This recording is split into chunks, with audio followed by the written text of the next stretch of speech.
Pensamiento del día, domingo 3 de agosto. Ser vigilantes en el amor. La caridad es la ley en su plenitud. ¿En qué consiste esta plenitud y perfección? Se deduce de los versículos precedentes, en lo que el apóstol nos describe las diferentes expresiones y efectos de este amor.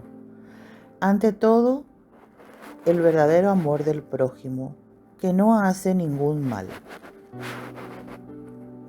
Además de no hacer mal alguno, este amor nos empuja a cumplir todo el bien, del cual tiene necesidad el prójimo. Esta palabra nos empuja hacia un amor solidario y sensible a las necesidades, expectativas y derechos legítimos de nuestros hermanos, hacia un amor respetuoso de la dignidad humana y cristiana, hacia un amor puro, comprensivo, capaz de compartir, abierto a todos, como nos enseñó Jesús. Este amor no es posible sin estar dispuesto a salir de nuestro individualismo y de nuestra autosuficiencia.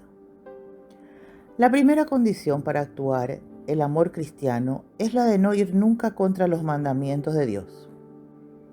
Cada uno de ellos quiere llevarnos a un amor cada vez más vigilante, más delicado y respetuoso, más concreto hacia nuestros hermanos.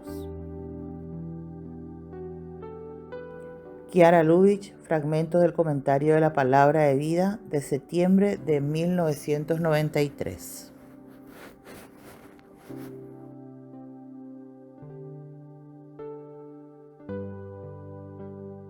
Hola, si te ha gustado este video, danos un like, un dedito hacia arriba y suscríbete al canal. Es libre y gratuito, sin ningún compromiso. Palabra de vida, agosto de 2025. Porque donde esté tu tesoro, allí estará también tu corazón.